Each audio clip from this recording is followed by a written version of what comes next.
नमस्कार, मैं सुशील कुमार और आप देख रहे हैं टाइम्स ऑफ गाजीपुर। नए संसद भवन के उद्घाटन को लेकर के सोशल मीडिया और नेशनल मीडिया में आंधी और तूफान आया हुआ है। विपक्ष एक तरफ हो चुका है और सत्ता पक्ष पर लगातार सवाल उठाया जा रहा है। विपक्षी दलों ने सत्ता पक्ष के दलों पर आरोप लगाते हुए कहा है कि नए संसद भवन के उद्घाटन के लिए प्रधानमंत्री ही क्यों, लोकतंत्र और भारत के प्रथम व्यक्ति राष्ट्रपति के द्वारा होना चाहिए। क्यों होना चाहिए, संविधान के कुछ अनुच्छेद को भी देख लीजिए। उसके हिसाब से आर्टिकल 79 में साफ कहा गया है कि देश के लिए एक संसद होगी। ठीक है, एक संसद है।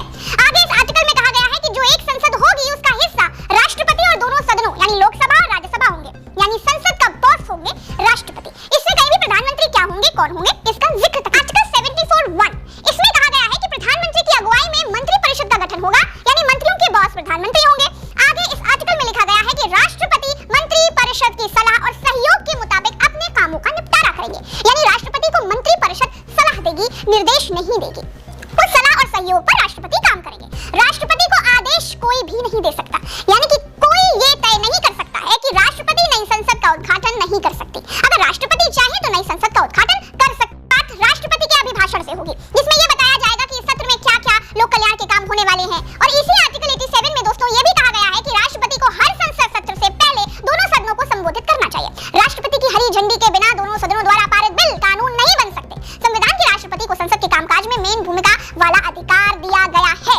इस तरह भारतीय संविधान में साफ है कि संसद में राष्ट्रपति और सर्वोच्च विधायिका के दोनों सदनों यानी राज्यसभा और लोकसभा शामिल हैं। आर्टिकल 87 ये भी कहता है दोस्तों कि हर संसदीय सत्र की शुरुआत में राष्ट्रपति दोनों सदनों को संबोधित करेंगे ही करेंगे। तीनों आर्टिकल 79, 74(1) और 87 ये कहते हैं कि राष्ट्रपति ही संसद के मेन बॉस हैं। तो नैतिक तौर पर संसद का उद्घाटन तो संसद के मेन मुखिया। सोशल मीडिया में तमाम तरह के क्वेश्चन वायरल हो रहे हैं। किसी का कहना है कि ये लोकतंत्र में राजदंड का क्या मतलब है, इसकी भूमिका क्या रही है, भारत के विकास में इसका काम क्या है। यहाँ पर तो लोकतंत्र चलता है, राजतंत्र की क्या जरूरत है। दूसरा सवाल यह है कि 28 मई का ही दिन क्यों बुक किया गया, और भी तिथियां हो सकती थी, लेकिन 28 मई के दिन बताया जाता है कि सावरकर का जन्मदिन है, जो कि सावरकर अंग्रेजों से बार बार चिट्ठी लिखकर माफी मांगने का काम किया है। सावरकर हमेशा कायरता का प्रतीक रहा है, जिसे मोदी सरकार अब वो भारत के हीरो बनाना चाहती है। लेकिन विपक्ष लगातार सवाल पर सवाल उठाया जा रहा है। इन सवालों का असर पड़ेगा या नहीं पड़ेगा, ये तो 28 तारीख को ही पता चलेगा। बड़ी सवाल यह है कि पूरे भारत के इतिहास को छाना जाए और सभी राजाओं के इतिहास को देखा जाए, उनके चरित्र को देखा जाए और उनके राजदंड को देखा जाए, उनके राजकीय व्यवस्था को देखा जाए, तो सबसे ऊपर सम्राट अशोक का शासनकाल ही आता है।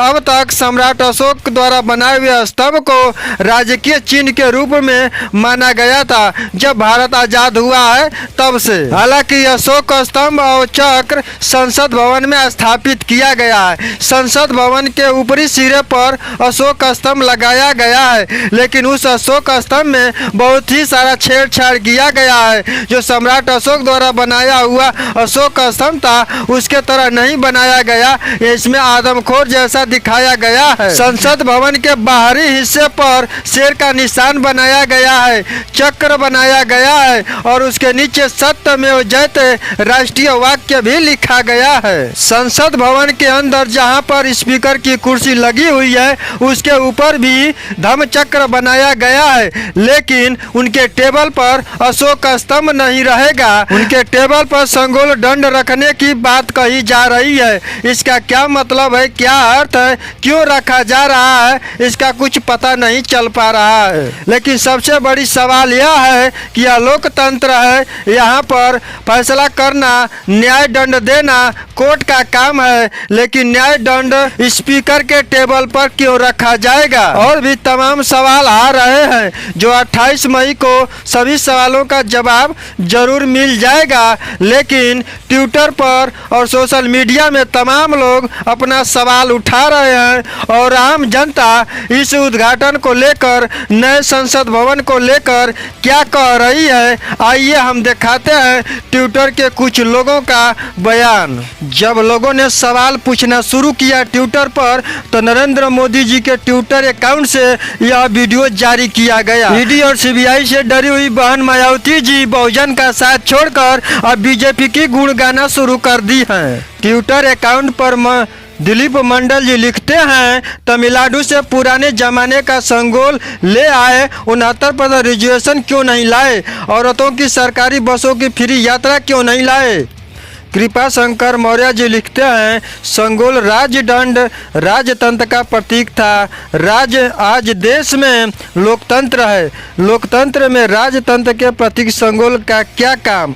संगोल के प्रति भाजपा सरकार की दीवानगी इस बात का प्रमाण है कि इसको लोकतंत्र में विश्वास नहीं है, इसलिए भाजपा लोकतंत्र हटकर काम करना चाहती है। सम्राट जी लिखते हैं, अशोक स्तंभ ही रहेगा राष्ट्रीय चिन्ह, राजदंड राजतंत्र का प्रतीक था।